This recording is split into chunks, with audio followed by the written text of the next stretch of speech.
So the response time here is about 3 seconds or so, and I want to speed that up.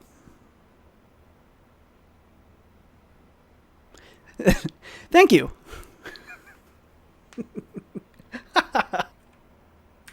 What's going on, everybody, and welcome to a video where, yet again, it will be a Syntax Tinkers video, playing with what I think I can be, at least at the very basic level, a end-to-end chatbot with audio input from you, the user, and then audio output from the machine. Now, there are many things we could change along the way, and the kind of heart of the chatbot would be whatever the natural language processing chatbot logic is, right? And I am working on that on my own, but I also stumbled upon this DialoGPT. So it's this dialogue-based GPT model that is based on Reddit. I will admit I've seen a little bit from it. I think it's been cleaned up. It seems to be a very well-behaved bot. So I'm not. I wish it was a little more spicy, but it's a very good chatbot. So I think that's what we're going to use at the heart of the bot. And then now it's just a question of stringing together the speech to text, then run the speech to text through DialoGPT, and then text to speech back out, and boom, you have a live chatbot. So how cool is that? I just want to see, I want to experience the kind of like live chatbot, via audio. This is not something I've ever had besides maybe Siri or your, Amazon Alexa, that kind of stuff. I've never been able to do it myself. So yeah, let's go ahead and get started. Again, kind of like the other tinkering episode, this is going to be mainly a lot of kind of hacking around and just like copy and pasting chunks of code from various places to get this just to work. And then from there, we can kind of fine tune it and do arguably all kinds of really cool stuff. So maybe more to the series will come. But to start, we want to get this DialoGPT and check it out. So first order of business is this is located on Hugging Face. Now, I'm sure many of you guys are familiar with Hugging Face. I think Hugging Face got real popular while Daniel and I were writing neural networks from scratch, hashtag #NNFS.io, by the way. And so I didn't have time to really look into it. And then also, no offense to anyone at Hugging Face, but I hate your name. I hate the name Hugging Face. And so I've just always kind of ignored this website every time it comes up. I'm just like, but it's a very good website, and I'm sure there are plenty of people who absolutely hate the name Syntax as well. So, whatever. So anyway, we're gonna get DialoGPT from Hugging Face, and from what I can tell and understand, Hugging Face, I believe it's purely transformer models, a lot of like language models, stuff like that, and the models you are like hosted on Hugging Face, and then you use the transformers package, which is, I believe, Hugging Face's package. I hate that name.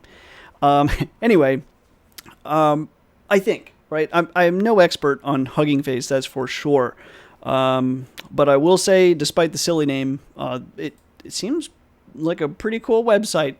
So we're going to grab this DialoGPT. So it's actually super simple. You're just going to pip install transformers.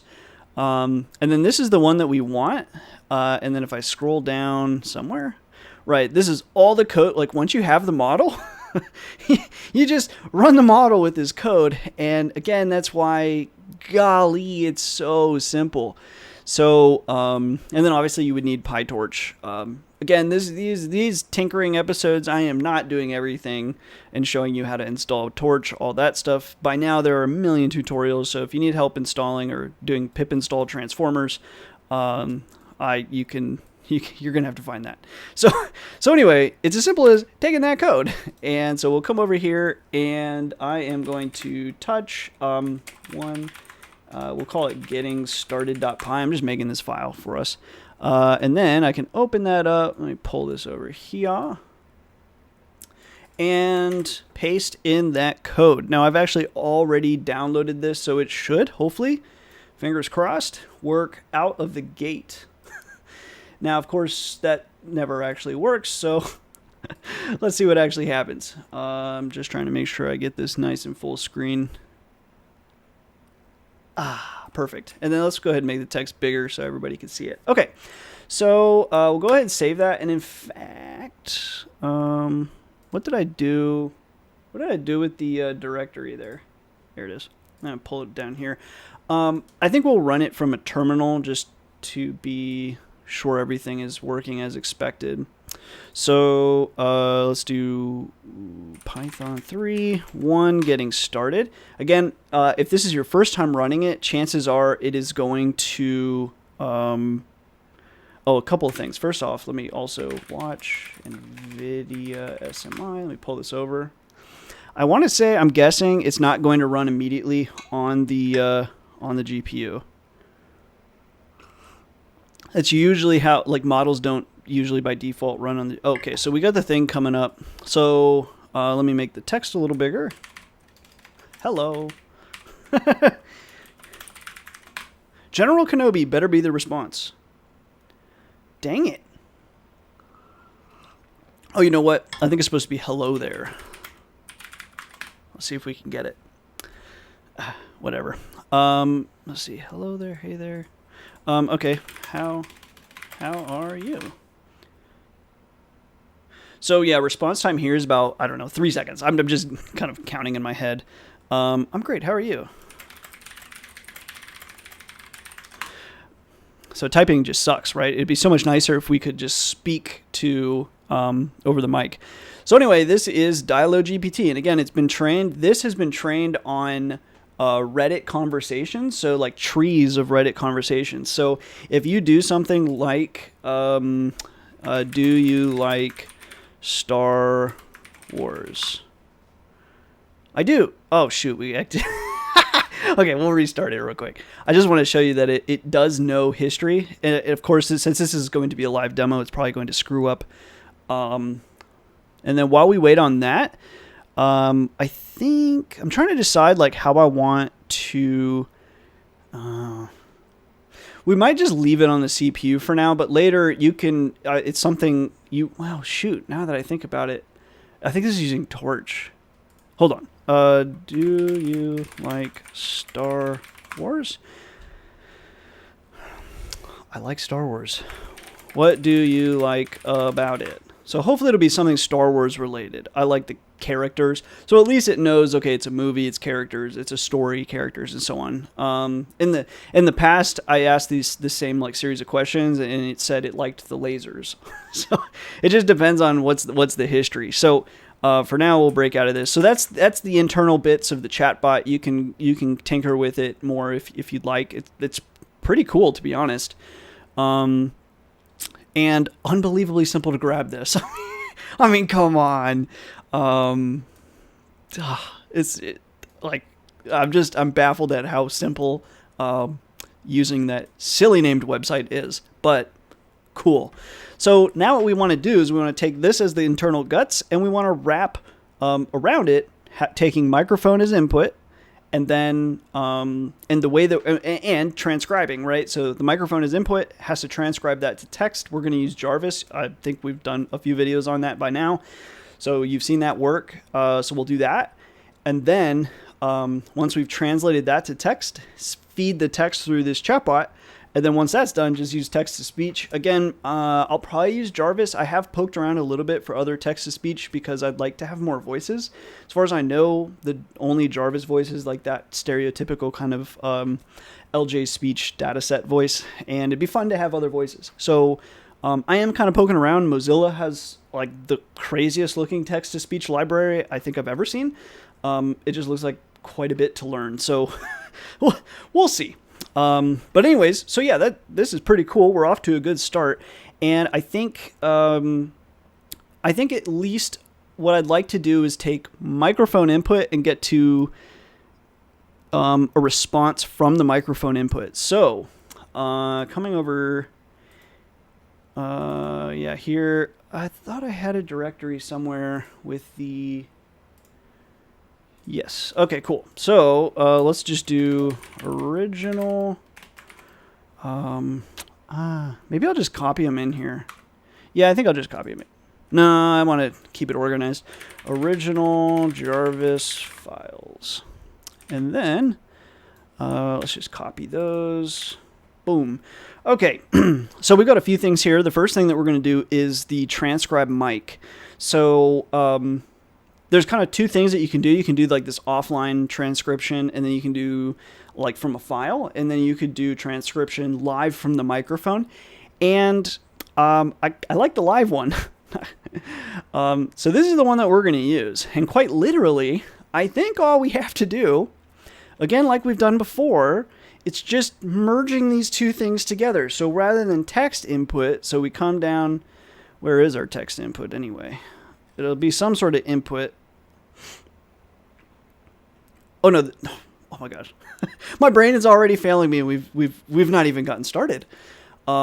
This would take the input. This is transcribe mic, so it's just whenever the mic comes in. And I would propose the point at which we need to transcribe is going to be in this listen print loop.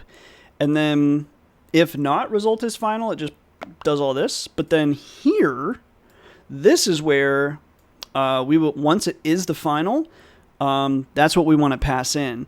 And I think that will work good enough because it seems to know,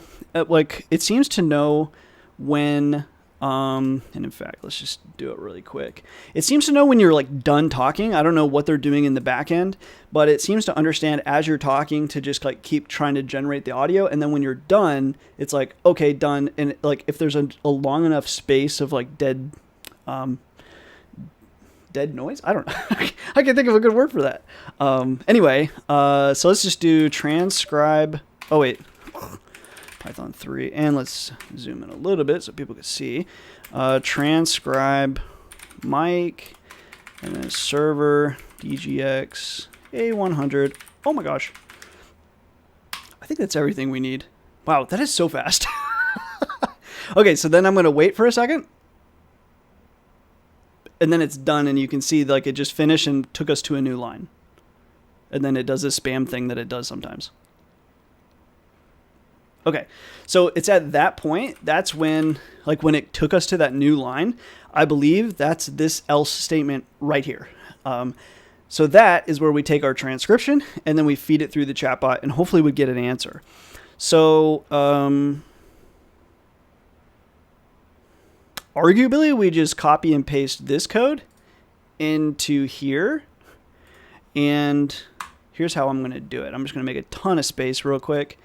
Come over here, Control A, thanks. Control V here. We'll fix this. Paste up that. And then here, okay, so this one will be somewhat challenging-ish. So what happens here to understand, like one, we could just toss history. We don't even have to use the history, but the history is kind of cool that it like remembers what you've been talking about. So you wouldn't want to get rid of that because that's a really cool aspect, but you could, and you could just reset it every time. But essentially the history is controlled by this line right here, right?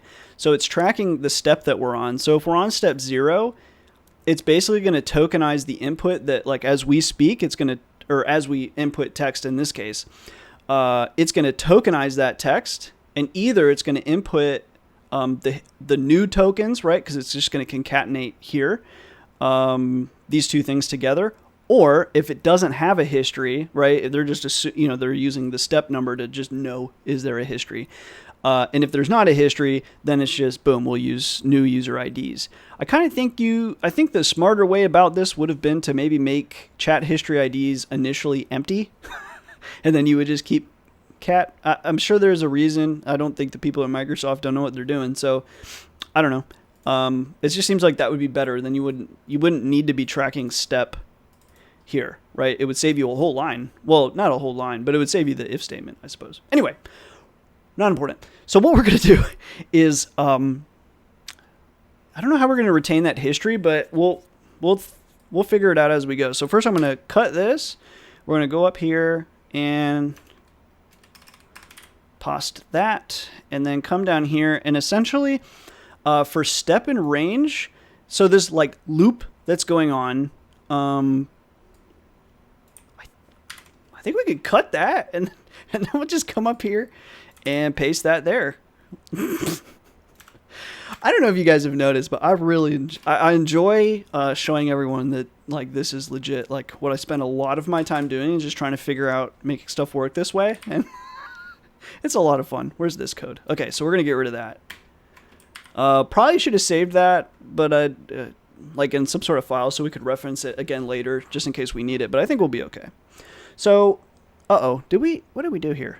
I think we replaced too much on that. I was too busy yik-yakking. I think yeah, why did you do that? We want it here. Okay. So, break this over. Okay, so this is this.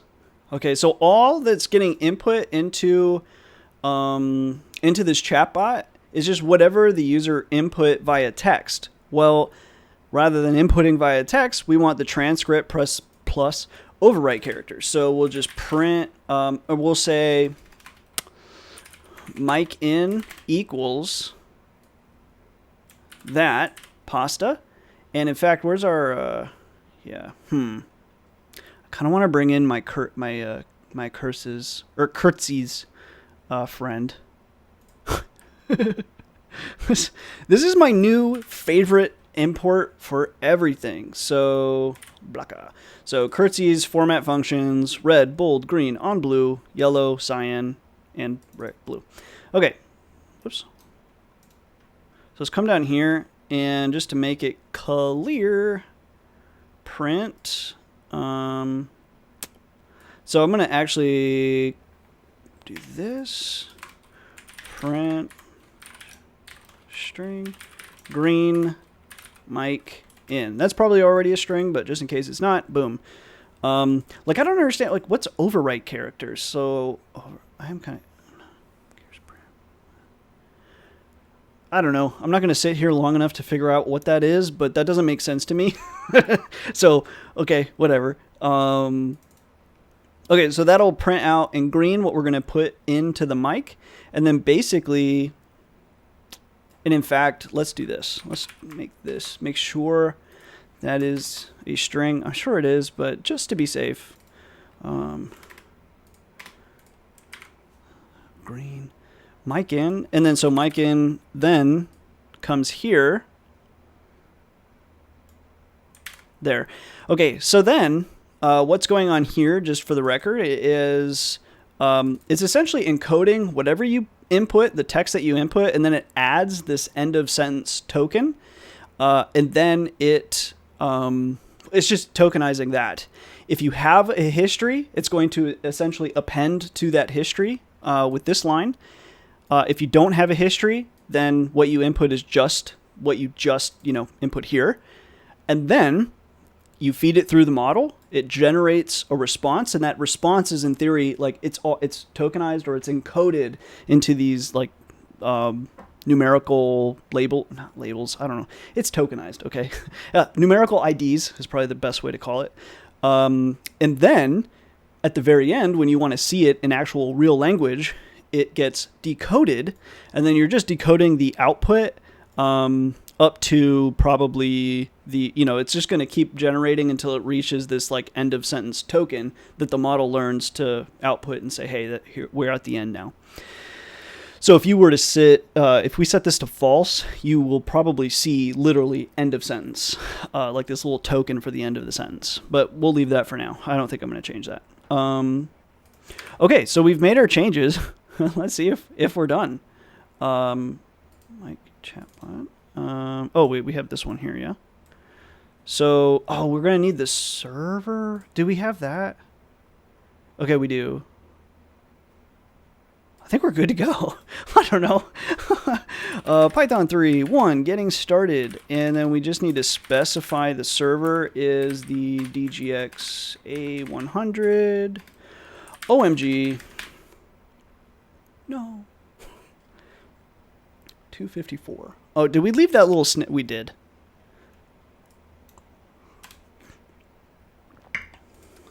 And then listen print loop.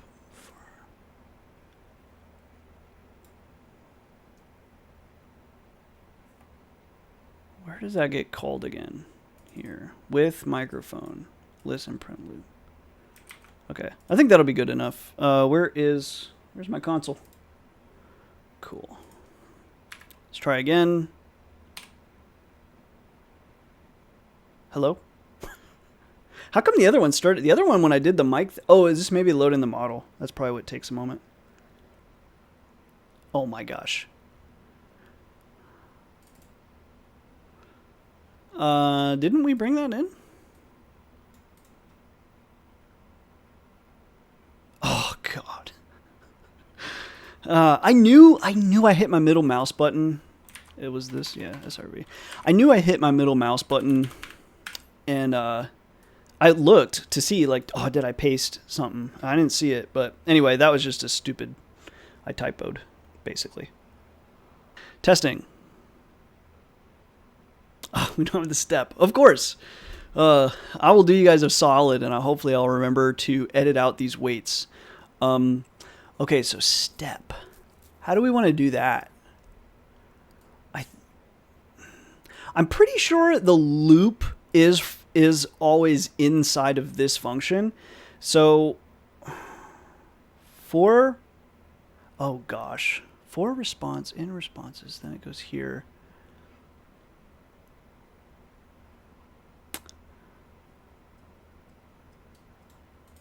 Man, I can't decide how I want to handle for that.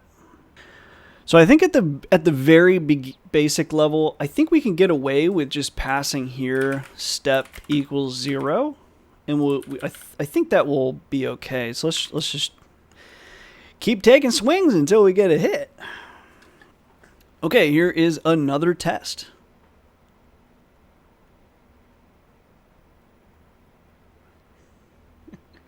Hello, how are you doing today?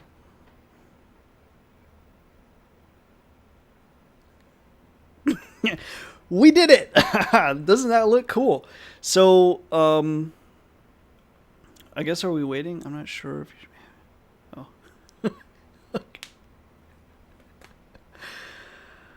oh. Okay, so that's pretty cool. I'm going to go ahead and break it here. Yes. That's fun.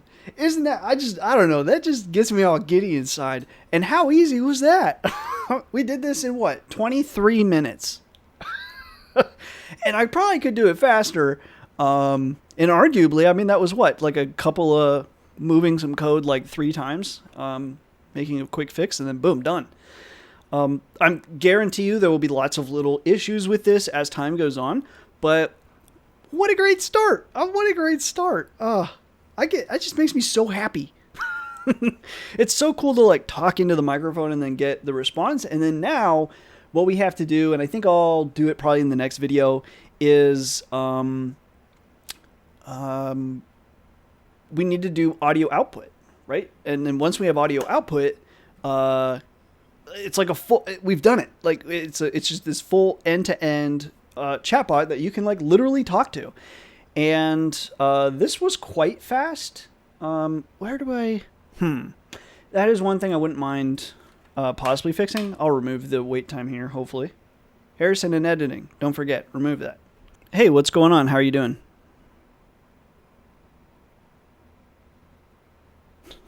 I'm doing well. Thank you for asking.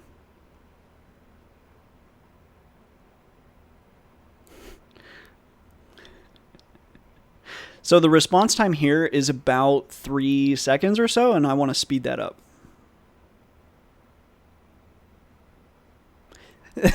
Thank you. Okay, cool. Yeah, let's go ahead and let's fix that real quick. And the fix to that is actually super simple-ish. trying to decide what I want to do. I think I'm going to copy pasta. Where's rename? Am I blind? I guess I misclicked it. Okay. DialoGPT testing. Well, I think what we want to do is, where is my... Cool. Take this. So, copy that. Begone! Pasta. Got a little too excited with our copy. That's okay. And with Torch, it's like this, like... it's one of the things I don't like about Torch. Whereas, like, with TensorFlow, you literally just do, like... With tf.device, and then it's like, what is it, slash GPU, and then you pick a GPU, and then, you know, colon, and then bada boom, bada bing, you're done. Not so with PyTorch. It's a little more annoying with PyTorch. Let me see if I can find the, it's like you got to do like dot, and it's like to device, and then you have to pass like a device object, maybe? I don't know. I gotta figure this one out.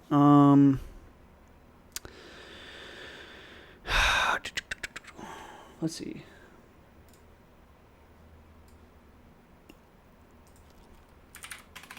PyTorch device choice. I don't know.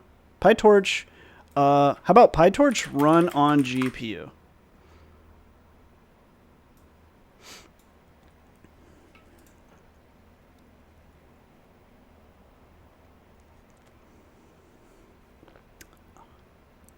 Where's the code, bro? .2. Oh, interesting. So can I just say .2 CUDA? Is that going to work?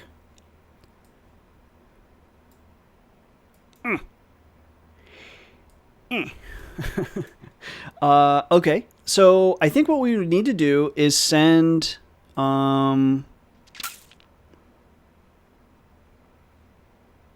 we definitely want the model... the tokenizer probably doesn't need to be, but the model needs to go .2. Can I really just say CUDA? I don't think that's going to work. But if it does, cool. Tokenizer.encode. I don't think I want to encode, but I do want the model generate. And then the tokenizer decode. I think the tokenizer can stay CPU. That's like a quick lookup, and it's only like, I think a vocab of like 50,000 or something like that. So that should not be slow. What should be slow is probably the model. So, Python 3, what is this? Dialog. Okay, so it's going to take a minute for this to load, but then once it loads, and then also watch NVIDIA, SMI, we want to make sure that one of these GPUs actually loads up.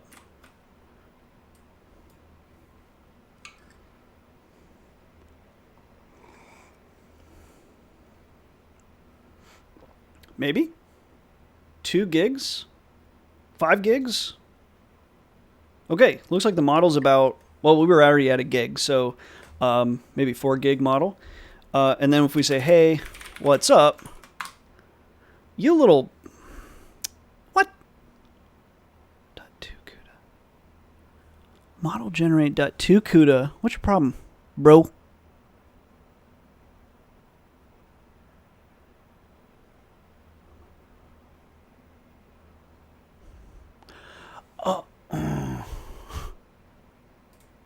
Okay, let me think about this for a second. So, .2 CUDA. So that definitely worked. It loaded up our model. I think what it's getting angry about is this. These user inputs are not on the model. So I'm going to say .2 CUDA there. The concat operation, I don't think that would require a 2 CUDA. But then model generate would need a 2 CUDA, which we already have.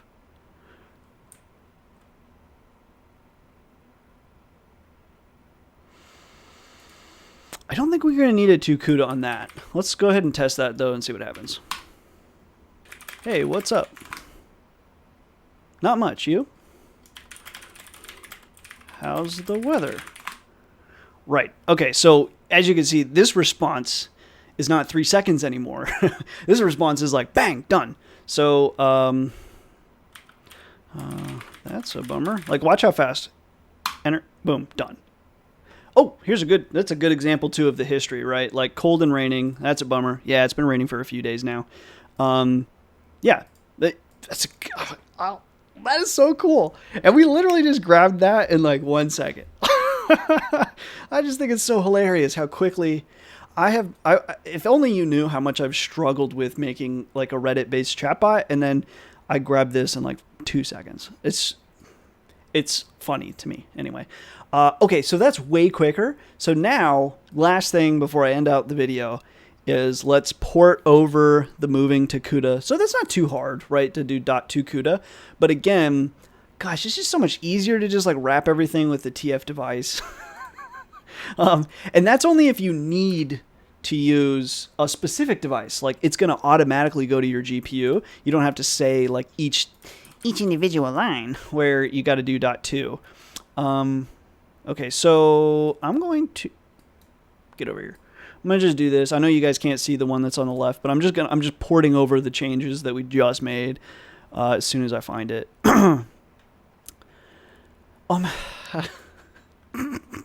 Wrong file. Isn't it fun? It's so fun.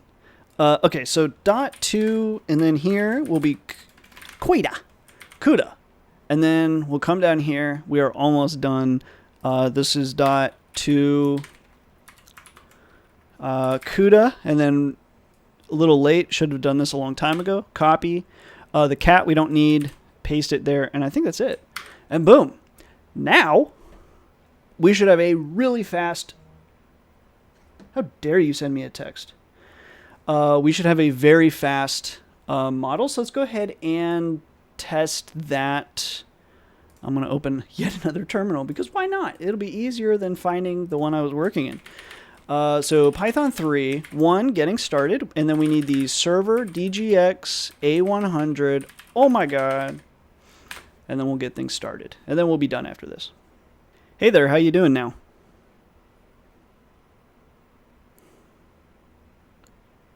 I kind of want to do one more thing and change his color to like orange or blue or something. He thinks it should be red, so we'll make him red. Or her. Red. Oh, this chatbot it gets me. It gets me. Okay, how do we do this? .format. I don't think we can wrap that in red. DialoGPT. Okay, so one more little tinkering, and then really we're done. We're done after this. We still have to do the audio out, but anyway, it's just straight up from here. It's just like text to speech. Boom, done. I mean, it's just so cool, like how quickly you can dev this stuff. So the output print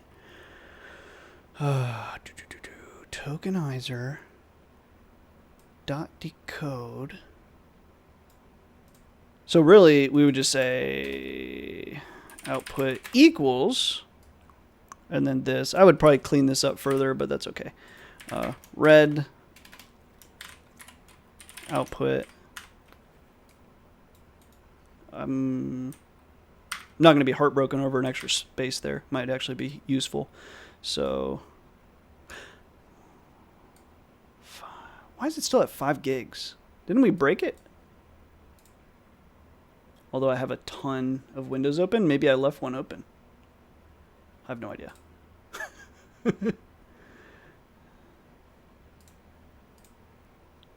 Okay, let's just rerun this. That's kind of weird, though. Why is that still at 5? I swear I closed them, but whatever. Hey, what's going on? Do you like your new colors?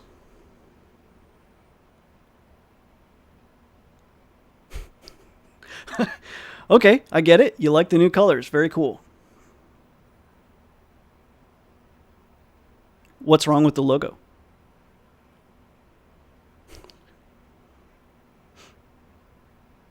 Okay, maybe we'll make it a little smaller. Okay, you get the idea. Pretty cool. Now all we're going to do... Thanks, I'll try.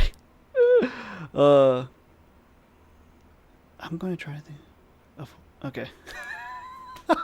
It's so fast at response. I just think that's so cool, like how quickly we can get a response, and a lot of them have been pretty good responses too. Same.